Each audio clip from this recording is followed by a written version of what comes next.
Bab 361. Pemegang pedang. Ketiga pedang tersebut bisa dipilih sesuka hati. Sander tertegun. Pedang Hangdao dari gadis bergaun polos. Pedang King Xuan dari ayahnya. Dan pedang milik kakeknya. Semuanya bersedia dipinjamkan kepada gadis bergaun putih ini. Sander benar-benar terkejut. Lah melirik gadis itu, tampaknya gadis ini cukup disukai. Di sisi lain, ketika melihat pedang Hangdao, raut wajah Rian langsung memucat, matanya penuh dengan ketakutan. Pada hari itu, saat pedang ini jatuh, dunia Botian langsung hancur. Dan kini, pedang ini muncul lagi. Tak hanya itu, dua pedang lainnya juga mengerikan. Rian menatap Sander dengan saksama dan berkata dalam hati, orang ini adalah generasi kedua tokoh hebat. Gadis bergaun putih menatap tiga pedang di depannya, tersenyum tipis, kemudian meraih pedang Hangdao. Pedang Hangdao sedikit bergetar, seolah memberikan respons. Gadis tersebut menoleh ke arah Rian. Pihak lawan hendak bicara, namun gadis tersebut tiba-tiba menghilang dari tempatnya. Cahaya pedang muncul, ruang dan waktu langsung terkoyak. Saat gadis bergaun putih menyerang, Rian tampak sangat terkejut. Sebenarnya, ia sudah memerhatikan gadis bergaun putih serta yang lain, namun mereka tak memancarkan aura apapun, jadi ia tak tahu kekuatan mereka yang sebenarnya. Kini Rian sadar bahwa dirinya sudah meremehkan wanita di depannya. Dan ia sudah tak punya pilihan lain. Dengan ekspresi murka, Rian mengepal tangan kanannya, lalu menyerang. Banyak rune aneh menyelimuti tinjunya, membuat seluruh galaksi menjadi panas dan kemudian perlahan lenyap. Serangan ini benar-benar mengerikan. Melawan serangan pedang gadis bergaun putih, Rian sama sekali tak berani lengah. Saat bertabrakan, pedang gadis bergaun putih menghancurkan seluruh rune Rian. Pedang Hangdao terus melaju, kemudian menusuk dahi pihak lawan. Rian terdiam di tempat. Semua orang yang hadir tercengang. Dibunuh dengan sekali serangan. Dewa dari peradaban ilahi dibunuh begitu saja. Ekspresi para master dari peradaban keabadian berubah drastis. Mereka segera menjauh dari Sander serta yang lain. Christopher menatap gadis bergaun putih di kejauhan, matanya penuh ketakutan. Ekspresi kaisar perang itu juga tampak serius. Terus terang, bahkan dirinya pun belum tentu bisa menghadapi serangan itu. Gadis itu kuat, namun pedangnya lebih kuat. Sander kaget, pedang Hangdao benar-benar berbeda ketika berada di tangan gadis bergaun putih. Pedang menjadi kuat karena orang yang menggunakannya. Sander mengepalkan kedua tangannya erat-erat, darahnya mengalir deras, ia berjanji dalam hati akan lebih giat. Suatu hari nanti, ia juga akan membuat sebuah pedang yang digunakannya menjadi sekuat pedang Hangdao karena dirinya. Gadis bergaun putih menatap David, dan berkata dengan tenang, "Bung, kemarilah." Sander segera mendekati gadis bergaun putih. Pihak lawan tersenyum padanya, "Kini kau bisa berbicara dengannya." Usai merenung sejenak, Sander menggeleng, "Aku pikir, tak perlu." David segera berkata, "Tuan Muda Sander, kalau kau melepaskanku, aku bersedia melayani alam semesta Guan Xuan." Mati. Tentu saja, ia takut mati. Dulu, ia keras kepala, itu sudah beberapa puluh juta tahun yang lalu, kala itu, ia sangat angkuh terhadap majikan Penatao. Alhasil ia ditekan selama beberapa puluh juta tahun.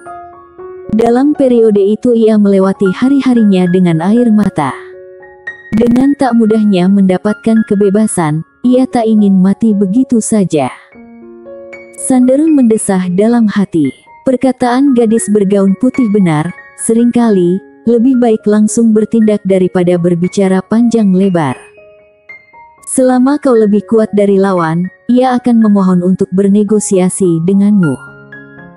Mendengar perkataan David, gadis bergaun putih menoleh ke arah Sander untuk menanyakan pendapatnya, namun Sander berkata, "Bunuh." Gadis bergaun putih tersenyum, ada sedikit rasa bangga di matanya. Sebagai pangeran alam semesta Guanxuan, terlalu baik bisa berbahaya. Ekspresi David menjadi ganas, kalau kau tak bersedia melepaskanku, maka aku juga tak akan membiarkanmu hidup dengan baik. Kemudian aura kuat melonjak dari dalam dirinya. David ingin meledakkan dirinya sendiri. Namun gadis bergaun putih tiba-tiba menjentikkan jarinya. Pedang Hangdao pun bergetar hebat. Boom! David langsung ditiadakan oleh pedang Hangdao, bahkan kesempatan untuk reinkarnasi pun tak diberikan. Rian di kejauhan mendesah, benar-benar bodoh. Setelah ditahan selama beberapa puluh juta tahun, dengan tak mudahnya bebas, namun akhirnya dibunuh. Bodoh. Rian diam-diam bersyukur, untung dirinya cukup cerdas dan kabur tepat waktu, kalau tidak nasibnya mungkin akan sama dengan David. Di sisi lain, ekspresi Christopher serta yang lain menjadi sangat jelek, seorang roh alam semesta yang begitu hebat, dibunuh begitu saja. Mereka akhirnya sadar telah meremehkan kekuatan alam semesta Guanxuan. Seolah teringat sesuatu, ekspresi Christopher tiba-tiba berubah drastis, ia menoleh ke arah alam semesta Guanxuan. Apakah ribuan master besar yang diutus ke alam semesta Guanxuan masih aman? Apakah pertempuran dengan Kaisar Iblis belum selesai? Di langit, Shiro melirik Sander dan tersenyum, lalu berubah menjadi cahaya pedang dan menghilang di ujung galaksi.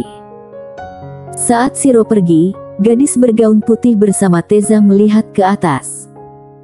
Beberapa saat kemudian, gadis bergaun putih membuka telapak tangannya, pedang Hangdao melayang kembali ke tangannya, La menatap pedang itu, kemudian tersenyum sambil menggeleng. Benda luar, memang tak bisa diandalkan. Karena itu bisa membuatmu tak memahami diri sendiri, dan mudah terlena. Mereka bertiga dengan keempat pedang, sebenarnya hanya terpaut satu langkah, namun, perbedaannya sangat besar. Gadis bergaun polos tak hanya menanamkan seorang dewa di hati master pedang dunia, ia juga menanamkan seorang dewa dalam hati mereka. Untuk menghancurkan dewa ini, harus berani mengambil risiko. Tak mudah. Gadis bergaun putih mendesah, lalu menoleh ke arah Christopher serta yang lain di kejauhan. Melihat tatapannya, ekspresi Christopher serta kawan-kawan berubah drastis. Tanpa aba-aba dari Christopher, para master dari peradaban keabadian langsung berbalik dan melarikan diri. Mereka sama sekali tak bisa melawan. Para master alam semesta Guanxuan benar-benar mengerikan, semuanya menjadi semakin kuat saat bertarung, terutama gadis bergaun putih ini, mereka merasa tak akan bisa mengalahkannya. Bahkan dewa roh alam semesta pun bisa dibunuh dalam sekejap, ini benar-benar di luar nalar. Melihat bawahannya kabur, raut wajah Christopher menjadi sangat murung, ia awalnya ingin mengatakan beberapa kata sebelum pergi, namun sepertinya tak bisa sesuai dengan harapannya. Kalau pihak lawan tak membiarkannya pergi, itu akan sangat memalukan. Christopher berbalik dan kabur, kecepatannya sangat cepat, dalam sekejap menghilang di ujung galaksi. Namun gadis bergaun putih tak mengejarnya, ia membuka telapak tangannya, pedang Hangdao meluncur ke langit dan menghilang. Sementara pedang Kingxuan dan pedang milik kakek Sander juga ikutan menghilang. 3 pedang pergi. Sander melihat ke arah langit dan bertanya, bagaimana keadaan gadis bergaun polos di Bima Sakti? Entahlah, jawab gadis bergaun putih. Sander tersenyum masam, dan hendak mengatakan sesuatu. Namun gadis bergaun putih berkata lagi, jangan khawatir, kita akan segera tahu. Sander terkejut, kalian akan pergi ke Bima Sakti. Pihak lawan mengangguk, kakak ada di sana, jadi kami juga ingin pergi ke sana. Sander mengangguk, baiklah. Gadis bergaun putih tersenyum, tentu saja, bukan sekarang. Kekuatan Kaisar Yongsheng tak sederhana, ia juga sedang merekrut para master hebat dari berbagai zaman dan peradaban, jadi kami harus tinggal di sini bersamamu. Sander merasa terharu, terima kasih. Pihak lawan menggeleng, kita semua keluarga, tak perlu begitu sungkan. Baiklah, kelak tak akan mengucapkan terima kasih lagi, jawab Sander sambil tersenyum. Gadis bergaun putih tersenyum, omong-omong, kau juga bisa dibilang orang Bima Sakti, apakah kau tak berencana pergi ke sana? Sejauh yang aku tahu, ada lumayan banyak kerabatmu di sana, termasuk suku ibumu. Bima Sakti. Sander berpikir sejenak, lihat nanti. Baiklah. Seolah teringat sesuatu, Sander segera berkata, Nona, alam semesta Guansuan. Teza menyela, jangan khawatir, ada yang menjaga alam semesta Guansuan. Sander penasaran, siapa? Teza tak menjawab. Sander menggeleng sambil tersenyum, ia juga tak berani bertanya lebih lanjut, sebenarnya ia cukup takut pada Teza. Jangan sampai menyinggungnya, karena ia benar-benar akan bertindak. Jessie tiba-tiba menoleh ke gadis bergaun putih, kau bawa saja Grace dan yang lainnya pulang dulu. Pihak lawan mengangguk, lalu pergi bersama Grace serta yang lain. Setelah mereka pergi, Jessie menoleh, peradaban keabadian ini pasti tak akan berhenti, karena Kaisar Yongsheng sangat congkak, sebenarnya, itu karena kekuatannya memang sangat kuat. Menurutmu, apa yang harus kita lakukan sekarang? Sander berkata dengan serius, tolong ajari aku. Mendengar ini, Jessie tersenyum, mulutmu benar-benar manis. Sebenarnya, dibandingkan dengan peradaban keabadian, yang paling harus kita waspadai adalah alam semesta nyata. Lah menatap Sander, wanita misterius di dalam dirimu tak mengikutimu. Apakah tujuannya sudah terungkap? Sander mengangguk. Bencana alam semesta? Tanya Jessie. Sander agak terkejut, kok kau bisa tahu? Jessie tersenyum, aku menebaknya. Sander. Aku menebak, wanita itu ingin kau menahan bencana alam semesta, benar tidak? Sander mengangguk. Dia benar-benar licik. Sander berkata dengan serius, apakah ayah bisa menghentikan bencana alam semesta ini? Ayahmu bahkan tak bisa mengalahkan dewa sejati, sementara dewa sejati sekarang hanya bisa menahan bencana alam semesta, tak bisa menghancurkannya sepenuhnya, jadi, menurutmu? Sander muram. Jessie berkata, dulu, alam semesta 5 dimensi juga pernah mengalami hal serupa, namun itu tak sebanding dengan bencana alam semesta ini. Dan karena dewa sejati selalu menekannya, kini bencana itu semakin mengerikan. Dewa sejati bisa menghancurkan bencana alam semesta, ayahmu juga bisa, namun menghancurkan bencana tersebut sama saja dengan merestart alam semesta, karena bencana tersebut muncul dari hubungan makhluk hidup dengan Tao. Jadi tak ada solusi? Tanya Sander. Sander mendasah. Ada, seperti sekarang, dewa sejati terus menekannya. Jessie berkata, wanita itu, bukan ingin kau menekannya, ia ingin kau memicu bencana tersebut, lalu membiarkan orang di belakangmu menekannya. Sander mendesah lagi, bencana ini sama saja dengan tak bisa diatasi. Sekarang ia mengerti kenapa ayahnya tak lagi mencari masalah dengan dewa sejati. Jessie berkata lagi, kalian bisa mengobrol. Sander sedikit bingung, kami. Jessie menggeleng sambil tersenyum, ia menunjuk ke arah kanan. Sander melihat ke arah langit di sebelah kanan, di sana berdiri seorang wanita. Pemegang pedang. Sander tertegun. Jessie berkata, lah sudah di sini sejak awal. Bisa dilihat, gadis ini memiliki perasaan terhadapmu. Kemudian ia menggeleng sambil tersenyum, namun tak mengatakan apa-apa lagi, berbalik dan menghilang. Bersambung. Bab 362 Aku Menyukaimu. Ketika Sander melihatnya, pemegang pedang langsung berbalik dan pergi. Namun ruang waktu di depannya tiba-tiba terbelah, kemudian Sander keluar perlahan. Pemegang pedang menatap Sander tanpa berkata-kata. Sander mendekatinya dengan tampak gembira. Selin. Pemegang pedang sedikit terkejut, soalnya Sander sebelumnya memanggilnya dengan sebutan Nona pemegang pedang. Sander tersenyum, kemudian berkata lagi, Selin. Pemegang pedang mencoba untuk tetap tenang. Kenapa? Sander sudah terbiasa dengan sikap dinginnya. Apakah kau datang untuk membantuku? Kau cukup bisa berimajinasi, ujar Selin dengan dingin. Sander tersenyum, tanpa mengatakan apa-apa. Kenapa kau tersenyum? Tanya Selin. Senang melihatmu. Setelah beberapa saat, Selin mengalihkan pandangannya, menggeleng dan hendak pergi, namun sebuah tangan menahannya. Itu adalah tangan Sander. Selin memelototi Sander, kenapa kau menarikku? Selin, bisakah kita berbicara? Bicara apa? Sander diam.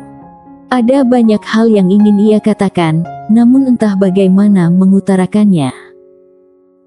Selin tiba-tiba berkata, kita berasal dari dua alam semesta yang saling bermusuhan, yang bisa kita bicarakan hanyalah bagaimana kita bisa saling menghancurkan, bukan? Lalu kenapa kau menyelamatkanku berulang kali? Tanya Sander. Karena aku ingin membunuhmu secara pribadi. Sander menggeleng, kalau kau benar-benar ingin membunuhku, aku sudah lama mati. Selin tak mengatakan apa-apa lagi. Sama seperti Sander, banyak hal yang ingin ia katakan, namun ia tak tahu bagaimana mengutarakannya, bahkan tak tahu bagaimana menghadapi pria di depannya ini. Rasionalitas memberitahunya bahwa pria ini berasal dari alam semesta Guanxuan, dan akan lebih baik dibunuh. Namun, ia selalu tak bisa menahan diri untuk datang mengunjunginya. Perasaannya sangat rumit dan penuh dengan konflik. Sangat menyiksa. Selin menggeleng, aku pergi dulu. Usai bicara, ia ingin pergi, namun Sander menahannya dengan erat. Selin menatap Sander tanpa berkata-kata. Sander berjalan mendekat, menatap wajah pihak lawan yang dingin, dan mengusap pipinya dengan lembut. Selin tak menolak, ia terus menatap Sander, apakah kau tahu apa yang sedang kau lakukan? Sander tersenyum, apakah kau tahu bagaimana perasaanku saat melihatmu hendak pergi tadi? Aku merasa diriku tak berguna. Selin mengerutkan kening. Sander berkata lagi, dari alam rahasia keabadian, ke alam semesta nyata, kemudian ke dunia nyata, dan sekarang, kau membantuku berulang kali. Kau adalah orang alam semesta nyata, namun datang menyelamatkanku. Aku tahu kau pasti merasa sangat bingung dan tersiksa, terutama karena demi menyelamatkanku, kau harus bertarung dengan saudaramu sendiri beberapa kali. Kau selalu begitu peduli padaku, sementara aku terus berpura-pura bodoh, bahkan tak berani mengatakan bahwa aku suka padamu. Mendengar perkataan Sander, tubuh Selin sedikit bergidik, detak jantungnya berdegup kencang. Seolah teringat sesuatu, ia menatap Sander, dan berkata dengan suara gemetar, apakah kau tahu apa yang sedang kau katakan? Sander menatapnya dan dengan serius berkata, tak peduli apakah kau menyukaiku atau tidak, pokoknya aku menyukaimu. Tangan Selin yang dipegang Sander gemetar, perasaan aneh muncul di dalam hatinya, kenapa kau menyukaiku?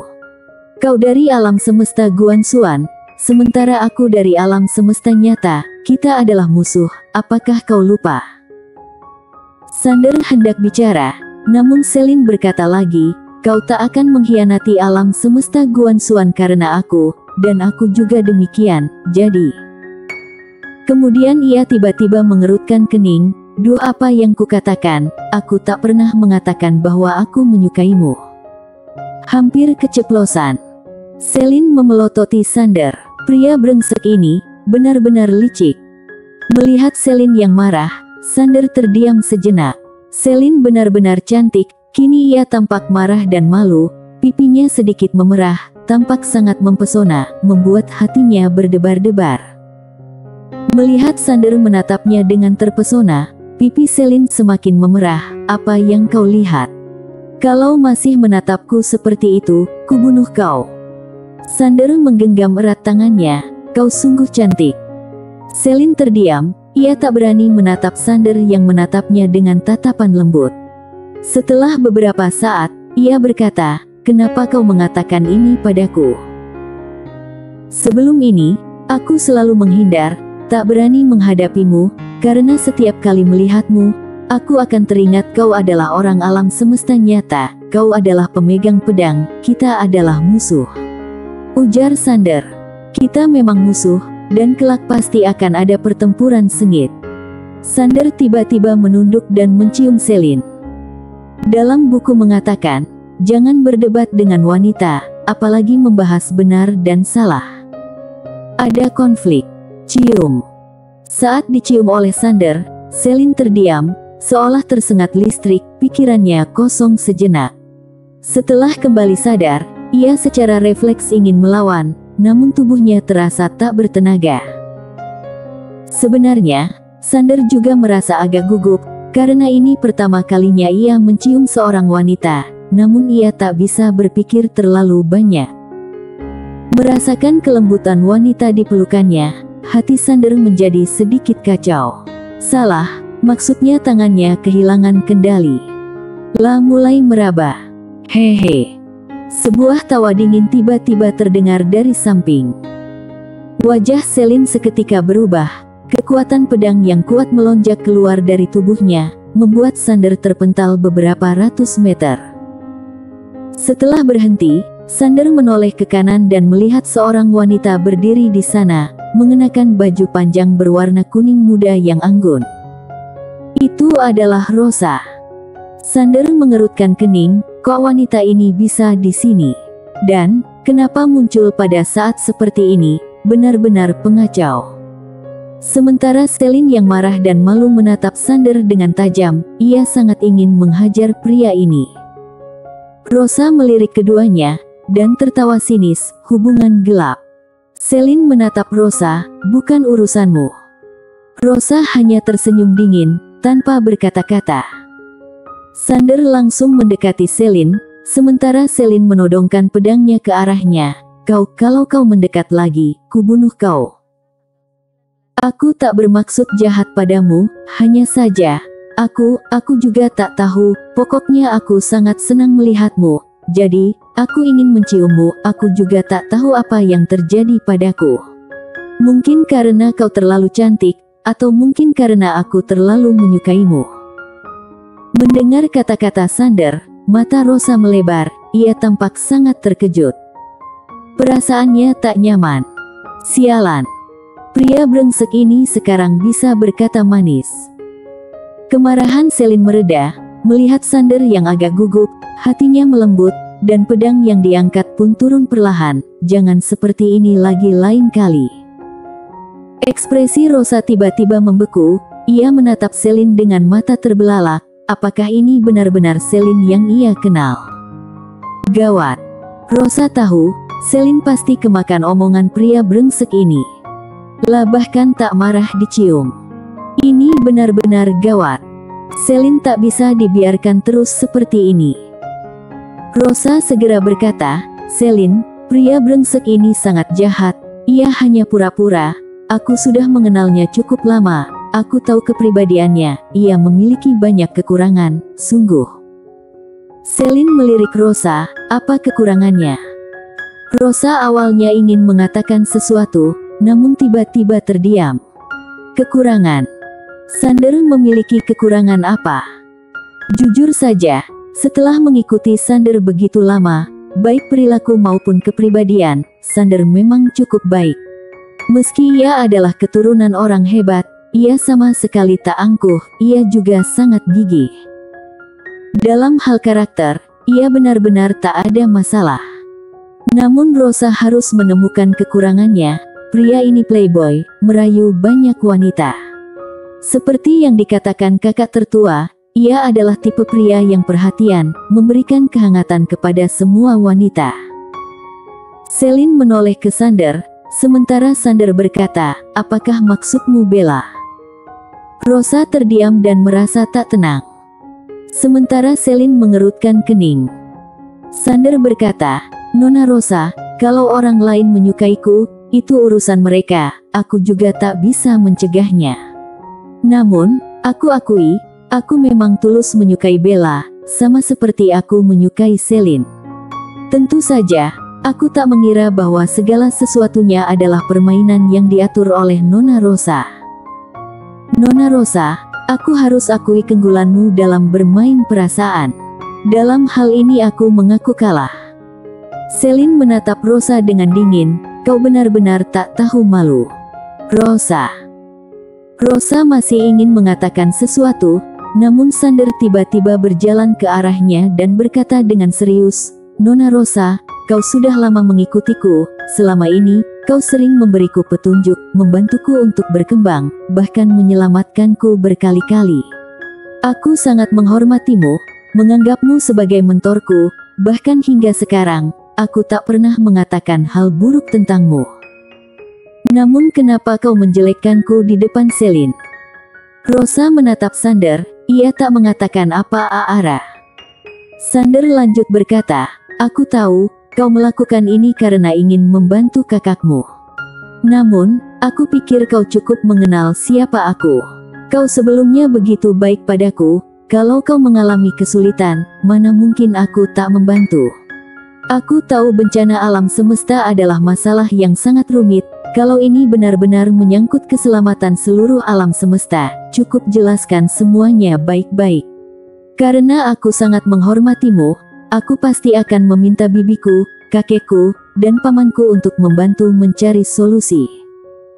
Sebenarnya, selama kau mengatakannya padaku, aku akan berusaha sebisa mungkin untuk membantu.